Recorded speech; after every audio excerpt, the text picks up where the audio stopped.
السلام عليكم ورحمة الله وبركاته. حبايبي عاملين ايه؟ يا رب تكونوا بألف خير. هنعمل مع بعض النهاردة فتة السجق بطريقة سهلة وبسيطة جدا. يلا بينا نسمي الله ونبدأ الفيديو بتاعنا ونشوف احنا عملناها ازاي.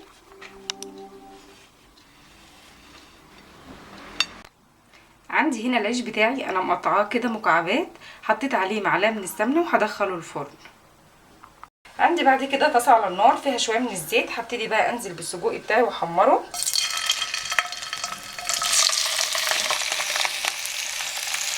طبعا انا ما كترتش في الزيت علشان السجق بيبقى فيه نسبة دهون. انا هسيبه لما يتحمر وبعد كده هوريكم شكله هيبقى عامل ازاي، وهقول لكم بعد كده احنا هنعمل ايه. بعد السجق بتاعي ما اتحمر معايا واخد كده اللون ده، هبتدي بقى اطلعه من الطاسه.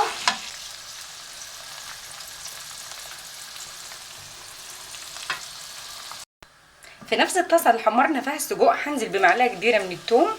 اول ما ريحه الثوم تطلع معايا هنزل بعد كده بمعلقه كبيره من الخل. كده هنزل ببصله كبيره متقطعه مكعبات صغيره.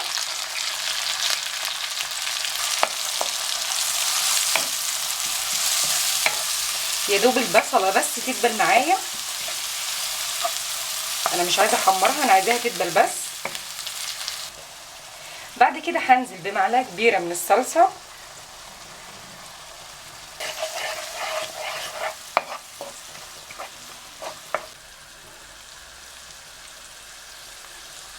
بعد ما نزلت الصلصه هنزل بعصير طماطم.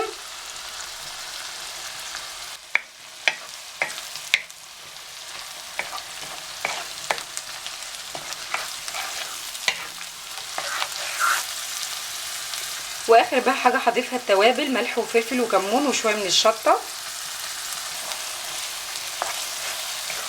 هنقلبهم تقليبه بسيطه كده، وهجيب بقى السجق بتاعي هضيفه تاني للخلطه اللي انا عملتها دي يكمل تسويه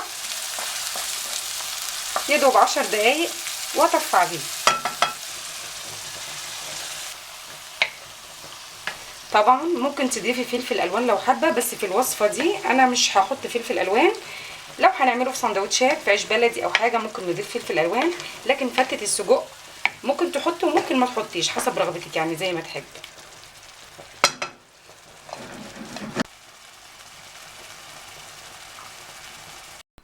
هنبتدي بقى نغرف طبقنا، فهنعمله بقى في صينيه او قالب. فنبتدي نرص السجق بتاعنا كده جنب بعضه.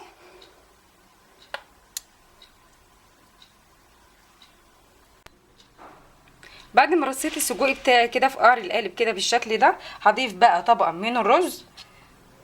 طبعا الرز انا عاملاه، طبعا ممكن تقدميه مع رز اصفر، رز بسمتي، رز مصري. انا عاملاه برز مصري عادي جدا. بعد ما حطيت طبقه الرز هنعمل ايه بعد كده؟ هنجيب العيش اللي احنا حمرناه، هنضيف على العيش الصوص بتاع السجق اللي احنا عملناه.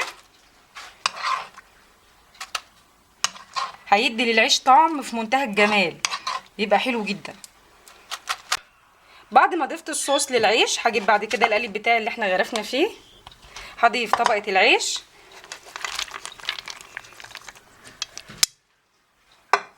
وهنفرد العيش كده على الرز، ودي الطبقه التانية، وهضيف اخر طبقه وهي الرز.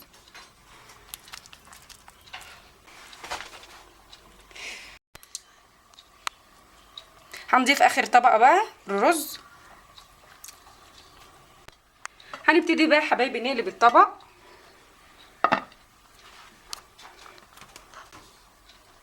بسم الله الرحمن الرحيم. شايفين الجمال؟ بسم الله ما شاء الله. وصفه جميله وسهله جدا. وبكده يا حبايبي بنكون وصلنا لنهايه الفيديو النهارده. اتمنى الفيديو يكون نال اعجابكم. عملنا مع بعض فتة السجق بطريقه سهله وبسيطه جدا. لايك وشير والاشتراك في القناه علشان يوصلكم مني كل جديد. كان معاكم نورة وليد، اترككم في رعايه الله وحفظه، والسلام عليكم ورحمه الله وبركاته.